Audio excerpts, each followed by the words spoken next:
Hey everybody, welcome back to Readers of Right. Today we're actually going to be tackling a pretty big topic that is one that's actually kind of crept into my world a little bit lately because of some of the stuff I've actually talked about already, and that is the new genre of Romantasy. Today we're going to talk about what it is, why it's become so popular, and what it means for you as a writer or a reader. There's a lot to cover, and we've got a lot to do today.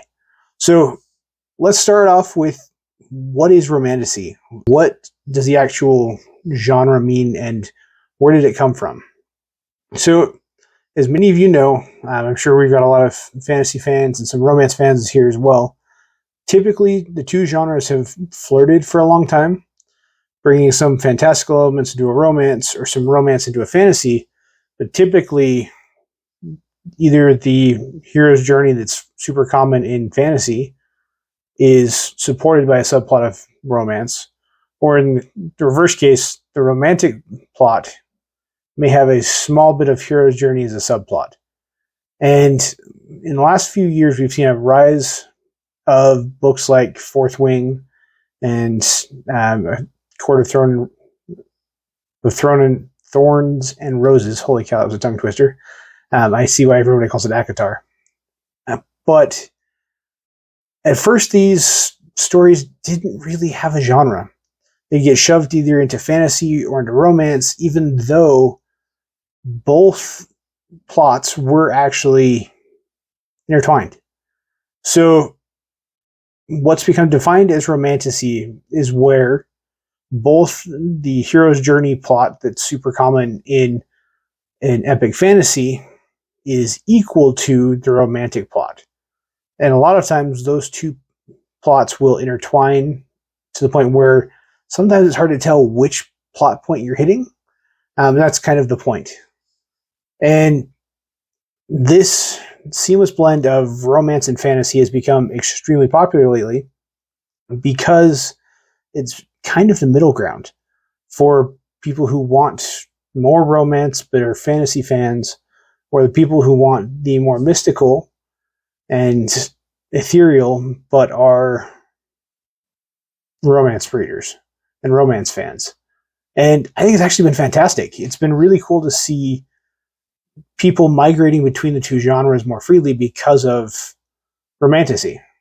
I've picked up a lot of readers of my books, which are not Romantasy. They are pure epic fantasy, but because it shares a lot of similar elements to some Romantasy stories, I have seen a lot of crossover from people coming from romance to Romantasy and then over into fantasy. It's similar to what Star Wars did for science fiction and fantasy. Both of those genres were divided pretty heavily until the space opera subgenre came to be. Once that subgenre became a thing, it became far more simple to cross between the two and to be a fan of both, because you weren't just doing hard sci-fi or Tolkien-esque fantasy. The two became blended, and there was a lot more transition back and forth to the point where currently, typically if you're a fan of one, you're a fan of the other. You may be somewhere on the scale in the middle of which side you lean more to, but most readers, if they read fantasy, will read science fiction. And that's why we see it in a lot of cases in contests and genre listings. The two are lumped together under the science fiction and fantasy stack name. So Romantasy has brought a new realm of escapism to an already pretty heavy escapist genre. Speaking from the fantasy side, a lot of fantasy readers enjoy the going somewhere that has nothing to do with your current life. And it's been a major influence for a lot of fantasy for a very long time. It's been a means of coping, and a major coping mechanism both for the readers and for the writers for as long as fantasy's really been around. Even Tolkien references it multiple times that due to some of the traumas he experienced during World War I, he used his writing as a means of escapism. And we're seeing that a lot more with Romantasy as well. For groups that weren't getting as much of an escapist nature from romance, or are wanting to escape other parts of life that fantasy didn't typically cover. And the combination of the two has led to a very new form of escapism that actually has been very beneficial for a lot of people. It's been fascinating for me to read as I've started to dabble a little bit into Romantasy. I'm currently about 2/3 of the way done with Fourth Wing, and it has been really interesting to see how easily those two genres can intertwine, even though for as long as I can remember, they were very staunchly separated. Typically, until recently, there was a hard line between fantasy and romance, and it never got crossed. But it's something I'm excited to see come forward and see where romance will blur the lines with other things like science fiction. I have no idea what the genre name will be because of that, but we have seen some of it already creeping into some science fiction, but it'll be exciting to see what happens next now that these doors are open. It's something that has been open for a little while with the punks, so steampunk, solarpunk, cyberpunk, but this one, Romantasy takes it to a whole nother level. Another part of Romantasy that has been fun to watch romance readers find is world building. Most romance books are based either in historical times where there isn't any world to build, or in modern times where there's some minor things like giving a company a name or creating a location or a city. But they finally been able to experience what fantasy readers have learned to love for centuries and probably millennia, and that is world building. It's a trait that we know well, and if you're a romance reader thinking about getting into Romantasy and you found my video, world building is the art of creating worlds. An author can go as deep and as far as they want, creating things like religions, cultures, peoples, names, naming conventions, maps, languages in Tolkien's case, and in some other cases. And this world building is honestly a large part of a fantasy writer's journey. For me, I did almost a year of world building before I started writing my fantasy trilogy.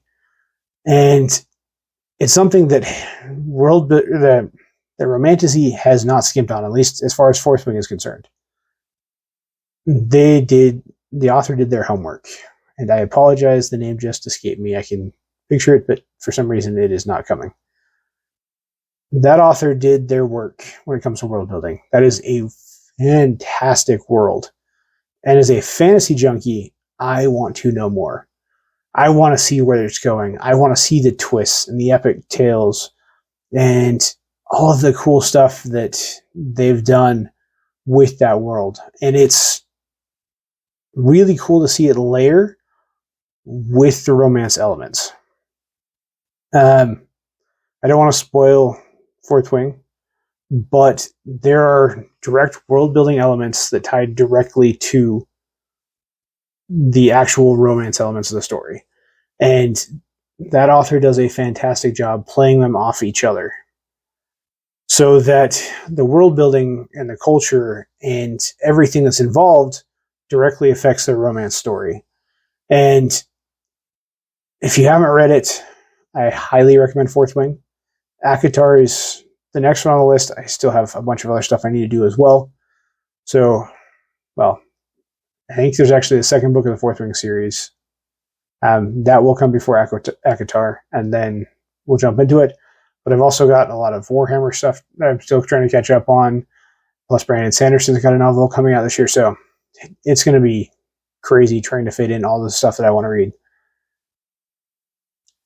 But this world building helps create something that I think a lot of romance readers have also been asking for a while, and that's much more complex and deeper characters.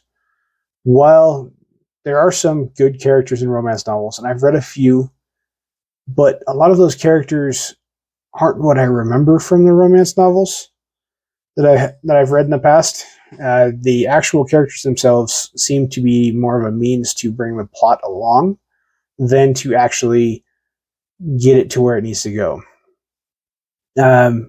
Whereas in Romantasy, that is not the case. In Romantasy, the characters are key, just like they are in fantasy. It is a very character-driven story with a romance plot and the epic hero's journey all tied together in one big bow, and it is fantastic. And it's been fun to watch how it's had its effects on pop culture as well. I fully expect to see several of these romantic novels getting adaptations soon because they're as hot as they are, but it's starting to blend more of the fantasy element with the romance and allowing romance to creep in more into more of the less romantic genres on television, movies, pop culture. We're even seeing it creep into anime as well. Anime had already done that for a while, but so far it's starting to spread, and I can't wait to see where it goes. The idea of using romance as a primary plot tool paired with a primary plot tool of another genre is fantastic. So I'm wondering where it'll go, and I kind of want to play with it. Like I've talked about in other episodes, my romance isn't great, which is the entire reason I read Romantasy in the first place. And I've learned a lot. I really have. There's been a lot of things that I've missed that I could easily layer into a story to increase the romance or make the romance feel more comfortable and natural. So it has been fantastic. And it's been fun to see the community the Romantasy brings. They are a fantastic, welcoming community that really does involve everyone and give recommendations and answer questions. And they love to plug their favorite authors. A lot of book talk right now is in BookTube and Bookstagram are all pretty heavily driven by Romantasy readers. It's really, really cool to see that level of a community that has yet to experience a lot of the backlash and division that the more established genres have. And I can't wait to see where it goes from here. It's been a lot of fun, and I hope to be more involved with it. And who knows, maybe someday I will learn enough and get good enough to write one of these stories. I don't know if I'll do it while the trend's still hot, but maybe I'll just add more weight to the romance of my stories and go from there. But with all of this captivating and driving genre that's evolving in front of our eyes, we have a lot more to see and a lot more to do to really understand the depth and breadth of Romantasy. It's a very young genre. It's still in its infancy and has so much more to give and so much more to go with. And I have a feeling that it's not going to be one of those subgenres like a lot of the punks that will build and be popular for a little while and then just flutter out. I suspect it's going to be a genre that holds on for a very long time and potentially splinters into different genres. We're already seeing it a little bit with some of the different styles of Romantasy. You've got the cozy Romantasy, just like the cozy fictions and cozy sci-fi and cozy fantasies. You've got the more intense romances. There's been a lot of twists with non-humans as well being involved. And it's been really cool to see as I walk into bookstores and visit bookstores to see the little Romantasy shelf growing into an entire bookcase and then having displays and being one of the driving factors that gets people into bookstores. So all I can say is stay tuned. It's going to be a wild ride with Romantasy, and I'm looking forward to it. Thank you for joining us today on Readers That Write. If you have any Romantasy recommendations for me, please drop them below. I have a lot of stuff to check out still, and I am just getting started. And if you have any other topics you want me to cover, please share that as well.